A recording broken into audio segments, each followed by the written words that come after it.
Still soaking in the life of Hawaii, but back to business. I need to talk to you about the last set of fixtures that happened in the Premiership. We had some great performances, we had some great comebacks, and we had a stalemate. Guys, welcome to the Sanderson show as I talk about the Premiership football.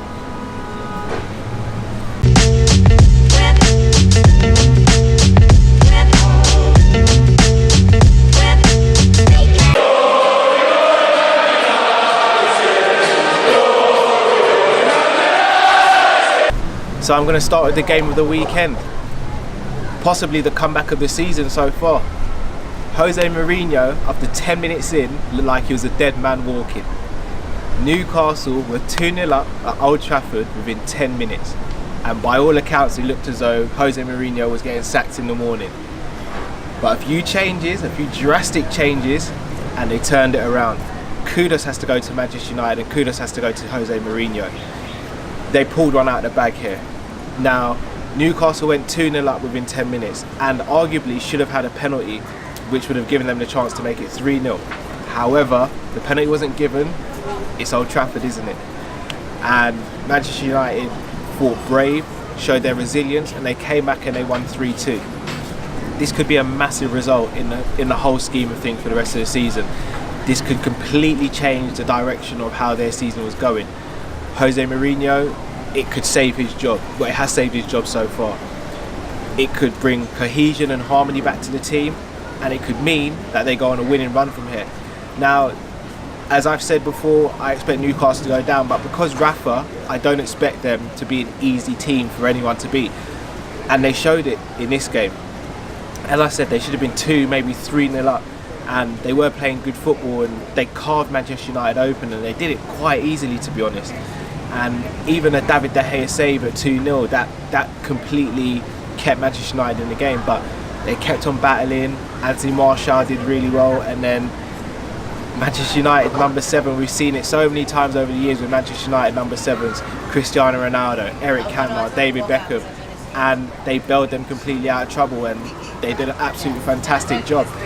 And what can you say? Manchester United pulled one out of the bag. Can this help their season going forward? I think so. Can it help Jose Mourinho going forward? I think so. Guys, let me know what you think.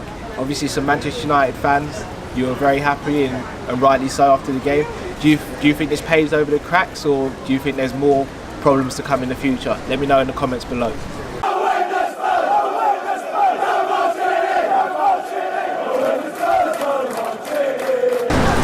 Now we move on to Tottenham Hotspur. At Wembley, 1-0 victory against Cardiff City. Could have been more, but at the same time, could have been less as well. Now Tottenham were slowly starting to get back to their true selves. They're starting to create more chances, starting to play better football, better brand of football.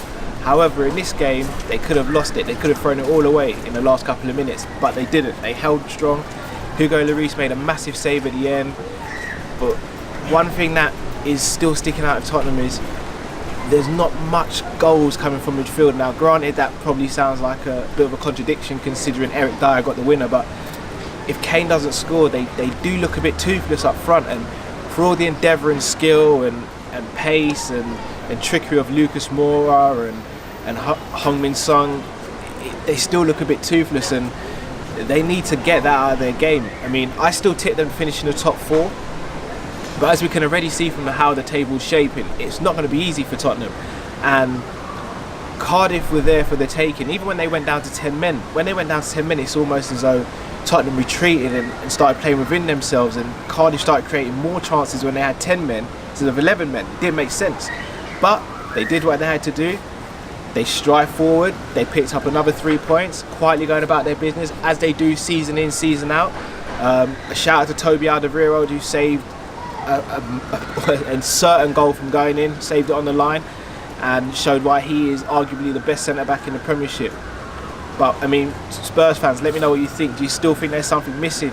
Do you think that you not buying anyone in the summer is going to come back to bite you? Guys, let me know in the comments below.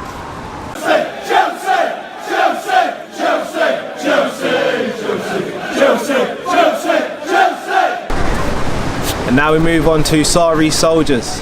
Chelsea maintained their unbeaten start to the season in the Premiership and recorded a 3-0 win at Southampton. And once again, who else got the first goal?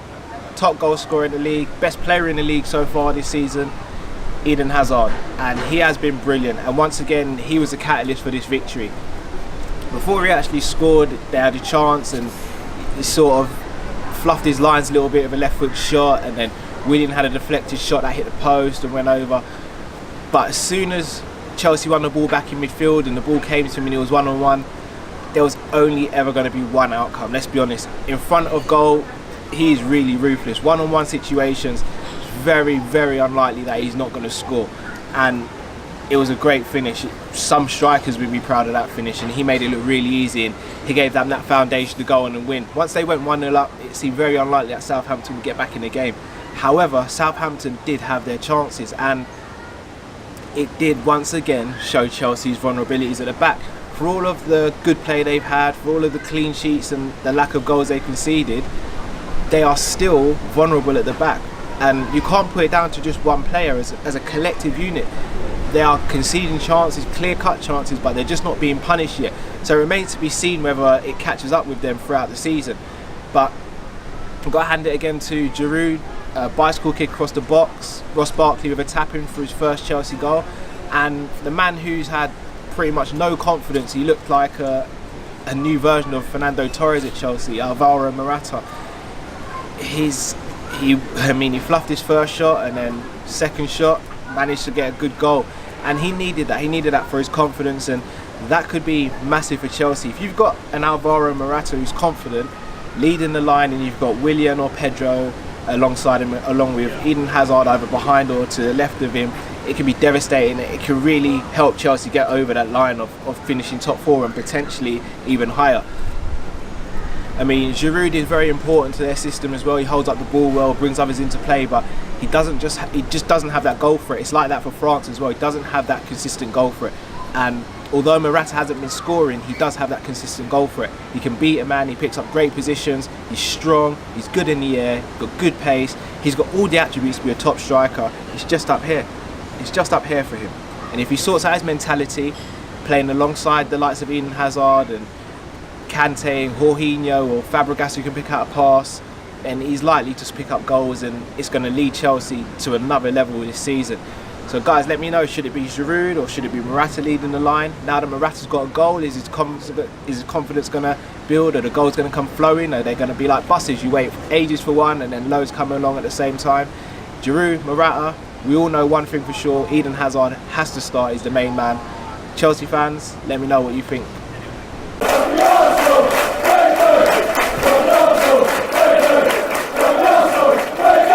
So the Emery evolution is in full gear, and Fulham found out the hard way. Great performance by Arsenal at the weekend, really was. And as I've said previously, Lacazette and Aubameyang remind me so much of Suarez and Sturridge in that 2013-14 season. You're gonna have such a big chance with Arsenal having those two leading the line. They can both drop deep, they can both link in play, they can both score goals for fun, and they proved it here. 2 goals each for them.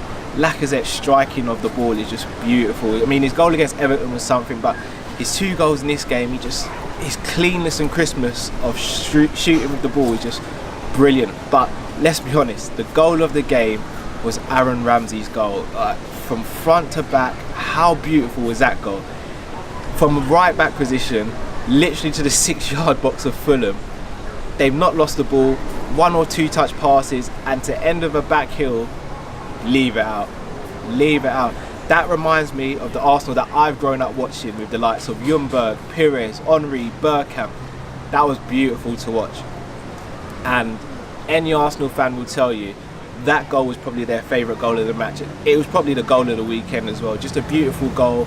They showed their resilience in the game, because it went 1-1, and from there the cracks could have started to appear, but no, they stayed strong.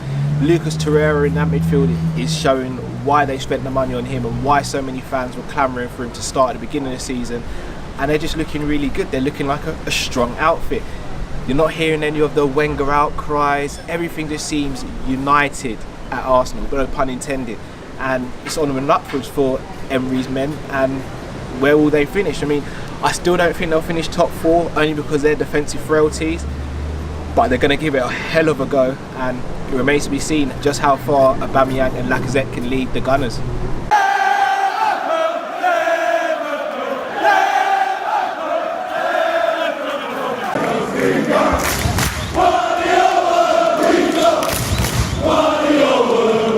So now the game that was billed, the game of the weekend, but it didn't live up to expectations. Such a drastic change from last season's game at Anfield. Last season was the game of the season, hands down. 4-3 to Liverpool, broke Man City's unbeaten run. But this time around, they just cancelled each other out. And credit has to go to Pep Guardiola for that. He didn't come with his arrogance that he did last season. He actually came and said, right, I'm not losing this game. Under no circumstances am I losing this game. And that doesn't mean he came defensive. He just came and played smart. And Manchester City played smart. And they should have really nicked the points. I mean, Liverpool didn't really create anything. And it's not often I say that, especially when they're playing at Anfield. And Man City arguably should have taken the 3 points. But as a Liverpool fan, I'm not going to complain. But at the same time, it does show that the front three are just not firing on all cylinders. Salah looked lively, but no end product. Firmino and Mane just looked completely out of sorts. And Sturridge came on and it was trying to do a few things here and there, and he did quite well, but once again, it's just no substance. And this should start to raise a bit of concerns. Do the front three need a break? Have they been figured out? Does Klopp need to rejig things and change formation? Does he go 4-4-2 diamond, 3-5-2? Who knows? All we do know is, as a Liverpool fan, I'm a bit concerned about how the front three are playing. But take nothing away from City. They defended resiliently, they've defended very well. Fernandinho played brilliant, he shut down everything in midfield. And I mean, apart from Riyad Mahrez's shot, which I think hit me considering I'm in Hawaii, but I think it landed here recently, they should have had the 3 points. And that penalty, I mean, we saw that they got a message from the bench for Jesus not to take it, and you saw his reaction. I'm surprised Mahrez took it when you had the likes of Silva on the pitch, but I'm not complaining once again. And it was a shame because everyone built this game up to be brilliant, but it just wasn't what it was built to be. So it remains to be seen what happens for the rest of the season with Liverpool. Do they have to change their philosophy and formation? Man City, I think they're going to just continue to progress as they are. They're going to continue to batter the small teams, and then it's a shootout with the big teams. Let me know what you think. And as always, guys, thank you very much for joining me. I'm in Hawaii, speaking to you as the sun comes down. So thanks very much for joining me, and I'll see you for the next episode of the Sanderson Show.